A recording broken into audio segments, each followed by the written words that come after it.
ஓம் ஸ்ரீதாரா நேயர்களுக்கு வணக்கம். நீங்கள் போகக்கூடிய விஷயங்கள், செய்யக்கூடிய விஷயங்கள், செய்யும் விஷயங்கள், செய்ய போகிற விஷயங்கள் எல்லாமே வெற்றியில் முடியணும், வெற்றியாக இருக்கணும் அப்படின்னா நீங்கள் எக்ஸாம் எழுத போகும்போது சரிதான், இல்லை ஏதாவது ஒரு விஷயத்துக்கு இன்றைக்கி நல்லா சக்ஸஸ்ஃபுல்லாக முடியணும் அப்படின்னு நினைக்கும் போது என்ன பண்ணுங்க, ஒரு வெள்ளை பேப்பரில் இந்த மாதிரி ஒரு முக்கோணம் சிகப்பு பேனால் எழுதிக்கோங்க. எழுதிட்ட பிறகு உங்களுடைய இடது கையில் வச்சுட்டு அந்த குட்டி பேப்பர் இருந்த போதும் வச்சுட்டு கையை ரைட் ஹேண்ட் மூடிட்டு, இது பேர் தான் சங்கல்பம் சொல்லுவாங்க. நிறைய இடத்துல நீங்கள் கோயில் பூஜை எல்லாம் பார்க்கும்போது இப்படி கை வச்சுட்டு சங்கல்பம் பண்ணிக்கோங்கோ அப்படி சொல்கிறாங்களே, அந்த மாதிரி சங்கல்பம் என்ன எடுத்துக்கணும் அப்படின்னா இன்டென்ஷன். இந்த இடத்துல நம்ம இன்டென்ஷன் வைக்கணும். அதாவது நம்மளுடைய எண்ணம் எதுவோ, குறிக்கோள் எதுவோ அது வைக்கிறோம்.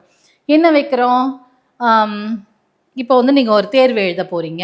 இந்த தேர்வில் நான் முதலிடத்தில் வெற்றி பெற்றுட்டேன் அப்படிங்கிறது தான் உங்களுடைய எண்ணம் இல்லையா? அப்போது இதை ஒரு 11 தடவை கண்ணை மூடிக்கோங்க. நான் இவ்வளோ மார்க் எடுக்கிறேன், இப்போது ஒரு 90% எடுக்கணும் அப்படின்னா நான் 90% எடுத்துட்டேன், அதை நடந்து முடிஞ்சிற மாதிரி அப்படியே இந்த முக்கோணத்தில் வச்சு மனசார இன்டென்ஷன் வச்சு ப்ரே பண்ண பிறகு அதை எடுத்து நம்ம பாக்கெட்டில் போட்டுக்கிட்டு நீங்கள் என்ன விஷயத்துக்காக போகிறீங்களோ அது சக்ஸஸ் ஆகிடும் இல்லையா?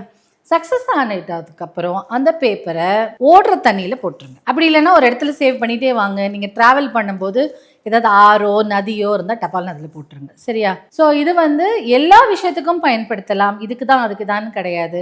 நீங்கள் ஒரு ஜாப் இன்டர்வியூக்கு போனாலும் சரி, ஒரு பிஸ்னஸாக போனாலும் சரி, ஸ்கூல் அட்மிஷன், காலேஜ் அட்மிஷன், இந்த மாதிரி எல்லா விஷயத்துக்குமே இந்த ட்ரையாங்கிளை யூஸ் பண்ணலாம். ஆனால் ரெட் கலரில் இருக்கணும். நீங்கள் பேப்பர் என்ன பேப்பராக இருந்தாலும் பரவாயில்ல.